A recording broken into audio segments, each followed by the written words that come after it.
This is my review of Are You Lost? Episode 6. And, oh, good lord. This was not an easy episode for me to watch by any means. I mean, I get really oof about seeing animals get hurt or anything in this.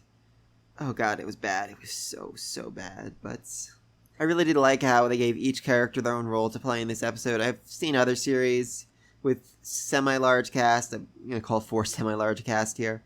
And there's just whole episodes where 1 or 2 characters only get throwaway lines and that's it. They don't really do anything to contribute to the storyline other than just being there. Here, they each played a role. They each had their own little character moment, and it worked really well for them. I liked it. They did all that in 12 minutes. Start off with our resident nerd. She was, She had a very hard time at the start of this episode. She kept trying to kill the rabbit, and it kept running away.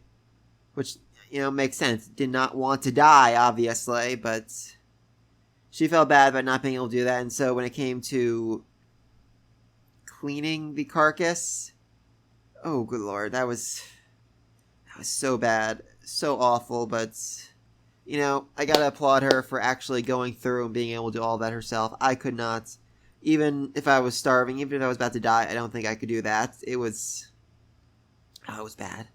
Moving the organs, cutting off the freaking head, it was, oh god, it was disgusting, and it was terrifying, it was awful. God, it was so bad.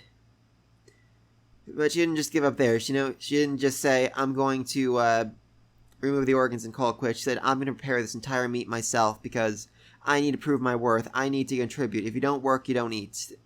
And I really do like her work ethic. It's admirable, even if I don't like how she used it. Our athlete, on the other hand, she could not do any part of the cleaning and hid behind a rock while it was going on, but she was able to deliver the final blow. Even though she had a pet rabbit, even though she really likes rabbits, she understood that this is what they had to do to survive. She had to kill it. She had to take it down, and as hard as it was for her, she still managed to do it, so that was her role in this episode.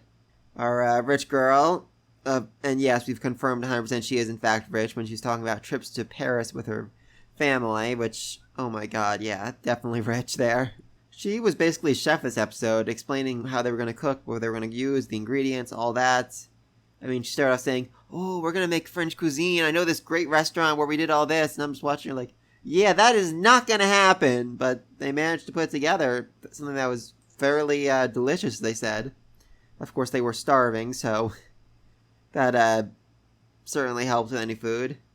The most delicious meal I've ever eaten in my entire life was popcorn after I went 26 hours without eating because I was too busy working, and I finally stopped oh my god, I am so hungry I could die. I made some popcorn, and the smell itself made me cry. I'm like, this is the food of the gods. That was a weird day, too. Oh, a rich girl also was apparently very skilled at making knives using stones, which, okay. I'm honestly not sure what kind of raw skill it takes to be good at that, but she was apparently better than Homere, so yay, I guess. Weird skill. Anyway, speaking of Homere, our little survival expert, her contribution this episode was, well, first of all, knowing how to clean the meat, even though she didn't actually do it. They definitely could not have, gone through that process without her there explaining it step by step, or they would have become very, very ill after eating the wrong parts of the rabbit or letting the meat go bad or whatever. She also knew how to cook the meat because of a article she read in a UK survival manual when she was 8, which is, okay. You are a very strange little girl, Homere.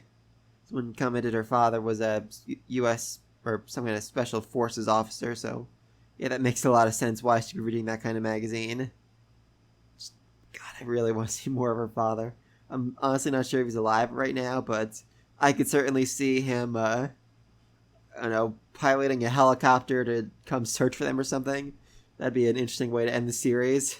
So anyway, they used the rabbit to make some famous French cuisine, which, as they said, was delicious, and the soup and all that, and they enjoyed it. They had a nice time, they ate.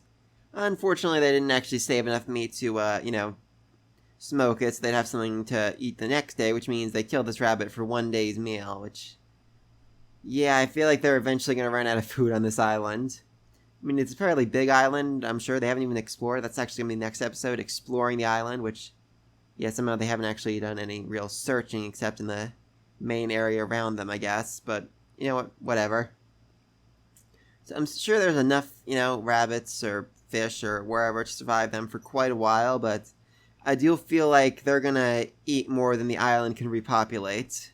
So they're definitely in a bit of a time crunch to get rescued here. I mean, it's been at least, I'm going to say a week, probably a little more, maybe a little less. And still nobody has come to rescue them. So it seems unlikely they're going to get helped anytime soon. If I had to guess, I assume they're off course or something. So the rescue team is searching the wrong place. Again, I do have to wonder about the rest of their, classmates. I mean, it seemed like they were in like a full, huge-sized plane, not just a 4-person plane, so I'm going to assume a lot of people are dead, and they just haven't really grieved that yet, or they're just not thinking about it. I mean, other than that, they were in like a 4-person plane, which, I have seen, going to their school vacation thing, and then just the pilot would have died, or something. Yeah, that's definitely something I'm curious about. I mean, the show has done a fairly decent job of keeping things from getting too grim. I mean, yes, of course, the whole rabbit thing was grim and depressing and dark and terrifying, but yet they still managed to find, like, levity and humor in it, seeing the other 2 girls, like, freaking out, hiding behind a rock, like, oh my god, oh my god, oh my god, oh my god, I want to see this, I want to see this, I want to see this. So, I kind of doubt they're going to say, hey, you think the 30 other classmates of ours are all dead now? But you never know, we'll have to wait and see for that. Anyway, like I said, next episode's called Exploring the Island. Honestly not sure what they're going to find. Hot spring, maybe? That'd be interesting. Unlikely, but interesting. Maybe some wild fruits or whatever. I mean, I doubt they're going to find, people, because, I mean, they've been sending up these smoke signals for a while now, and nobody's come and said, hey, what are you doing on my island? So, yeah, that's pretty unlikely. Would be an interesting way to introduce a 5th girl, though. One who's been stranded on his island alone for a decade, barely speaks any language. That'd actually be pretty funny, honestly. But yeah, let me know what you think in the comment section down below. What are they going to find when they start exploring the island? Be sure to like, subscribe. Until next time. Peace.